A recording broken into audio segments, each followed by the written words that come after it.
Ah, love. It's been Hollywood's favorite subject from the very beginning.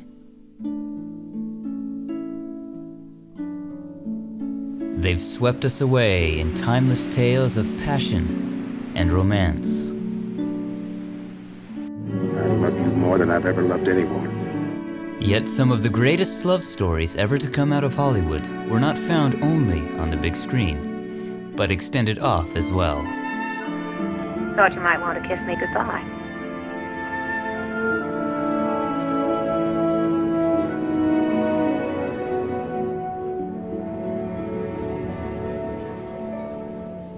Tracy and Hepburn, Bogart and Bacall, Fairbanks and Pickford. These were love stories for the ages. Some would last, others would not. Today we set out to prove that true love never dies, remembering star couples who rest side by side in eternity.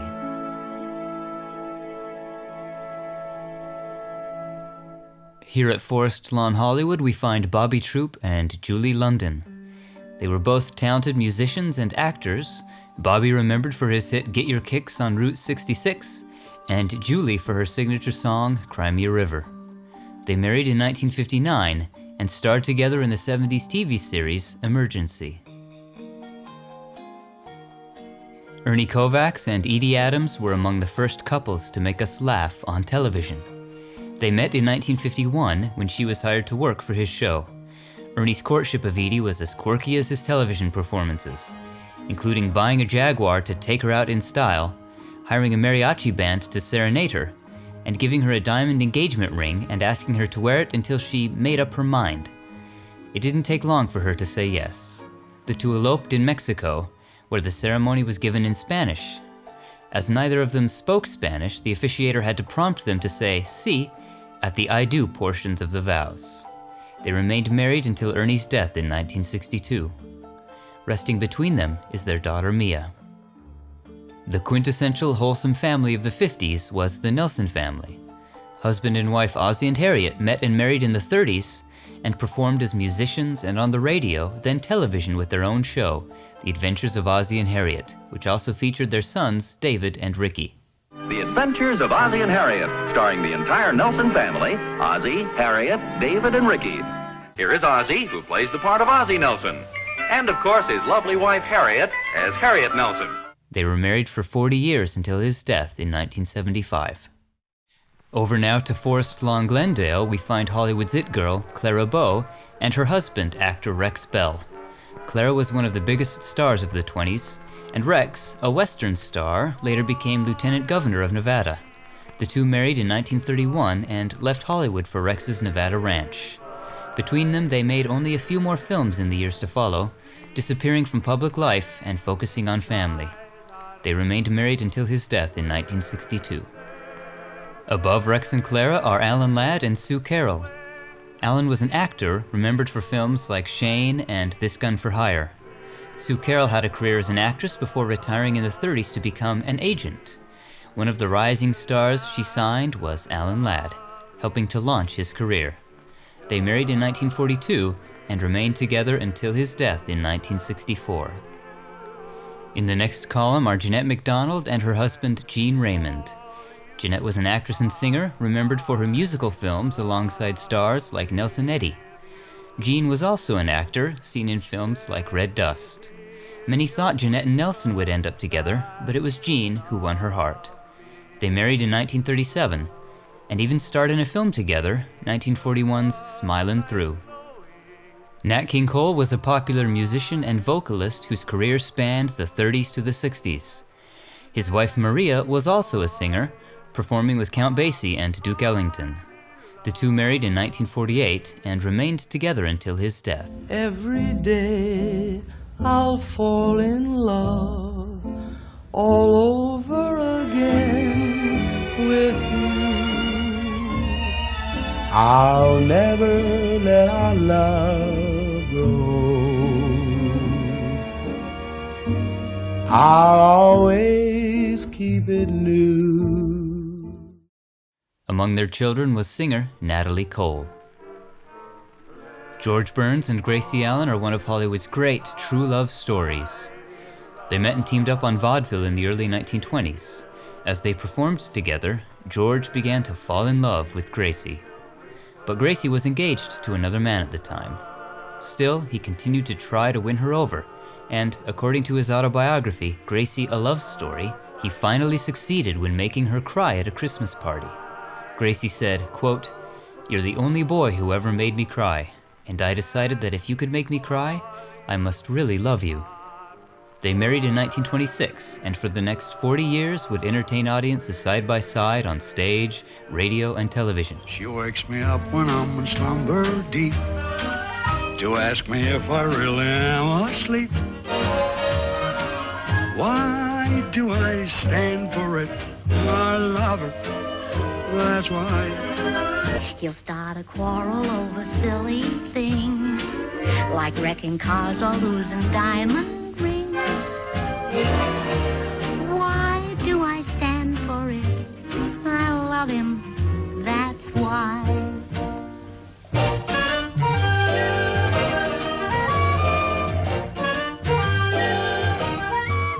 After Gracie's death in 1964, George visited her every month for 32 years.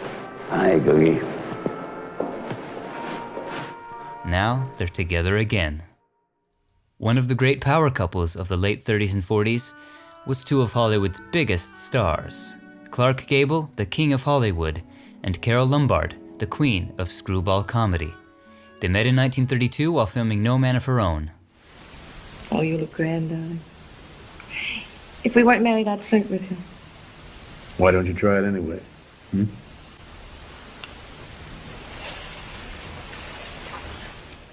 Their romance didn't blossom, however, until they reconnected at a party in 1936 and became inseparable, falling madly in love.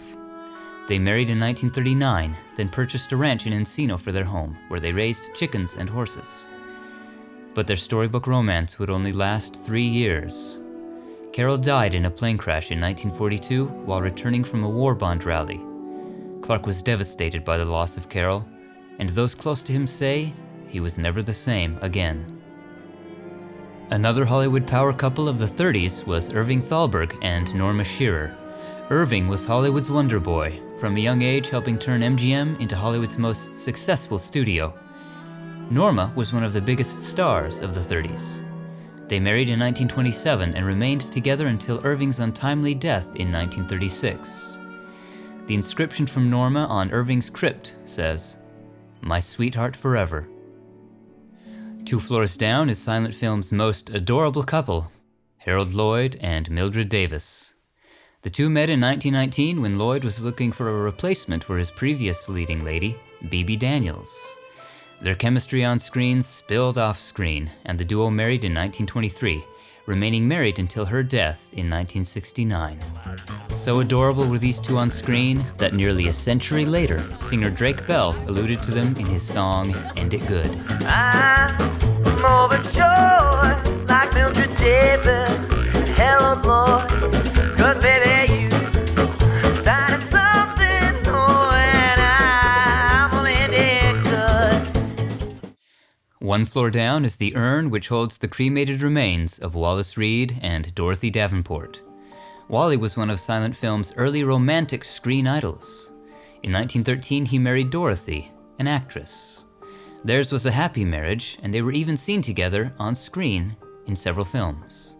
But after an accident on set that injured Wally, he became addicted to morphine and died in 1923. Dorothy was devastated and decided to produce and star in the film Human Wreckage, which dealt with the dangers of narcotics.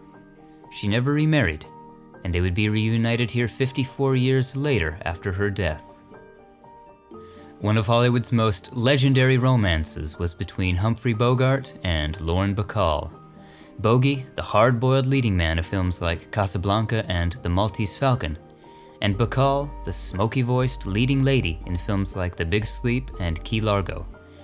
They met filming To Have and To Have Not in 1944. The chemistry was immediate, and the two married in 1945. They remained married until Bogey's death in 1957. Bacall died in 2014, and by some reports was laid to rest here at Forest Lawn. But to date there is no actual confirmation as to where.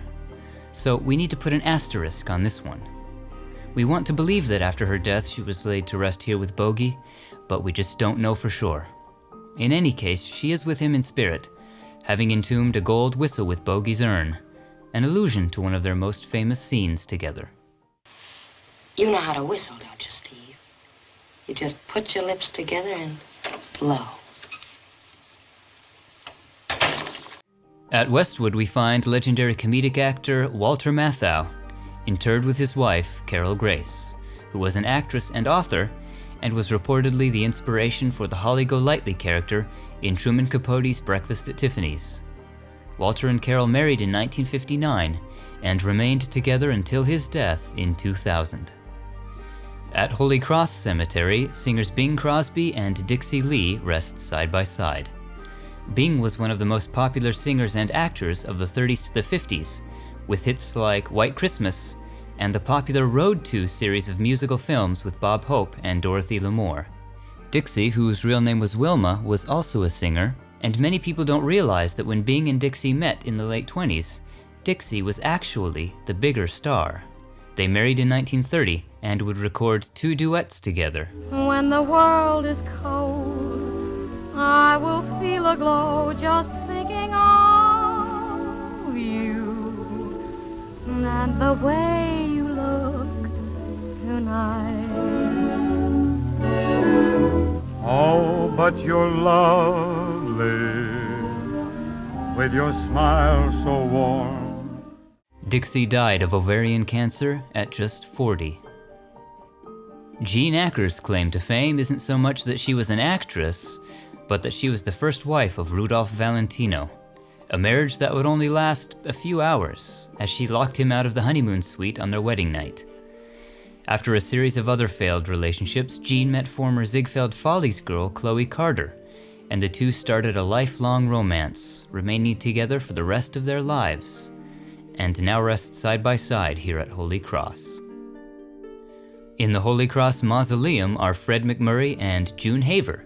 Fred, star of Double Indemnity and My Three Sons, and June, star of Scudda-Hoo, Scudda-Hey, met and married in the early 50s.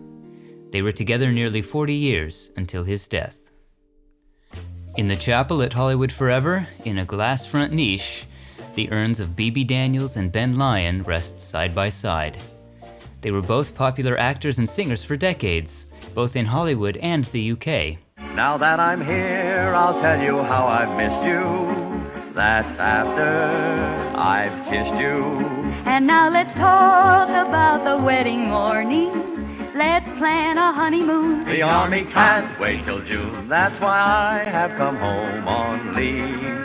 I'm so glad you've come home on leave. We'll make it 10 days of heaven now that I'm home on leave. They married in 1930 and starred together in several radio programs, including the 50s sitcom Life with the Lions, which also featured their children.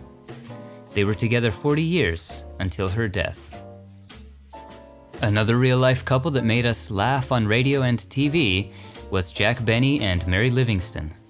Jack was one of the most brilliant comedic performers of the 20th century, and his wife Mary, who was at first casually enlisted to perform with her husband, proved to be a talented comedian herself. Mary first met Jack as a young teenager when she saw him perform in Vancouver. She was impressed by the comedian who played the violin and determined then and there that she would grow up to marry Jack Benny. Fast forward, both now in Los Angeles, Jack began to court Mary, frequently visiting her at the May Company where she worked. Years later, they would spoof their own courtship on their television show. Hello, kiddo. Where have you been all my life? Avoiding it. Hey, you're good. I like my tomatoes with a little spice. Tell me, baby, what's your name? Mary. Mary what? Quite contrary? They married in 1927 and remained together for nearly 50 years. After Jack's death in 1974, Mary began receiving single long-stem roses every day. She soon learned that in his will, Jack had made arrangements to have a rose delivered to Mary every day for the rest of her life. Nearby are singer Tony Martin and dancer and actress Sid Charisse. Theirs was one of Hollywood's most enduring relationships, lasting 60 years from their marriage in 1948 until her death in 2008. Perhaps only one Hollywood relationship was more enduring than Tony and Sid. At the Mission San Fernando Rey de España, we find Bob and Dolores Hope, who were married for nearly 70 years. Bob Hope was one of Hollywood's most legendary entertainers, and Dolores was a singer and model. The two met in 1933 and married in 1934. Together they would entertain audiences for decades, including overseas, performing for troops. And age would neither slow them down nor diminish their love for each other, performing side by side into their 90s. The night is young, skies are clear, and if you wanna go walking, dear, it's delightful, it's delicious, it's lovely. I understand the reason why you're sentimental, 'cause so am I. It's delightful, it's delicious, it's lovely. They both lived to be over 100, and now rest here side by side forever.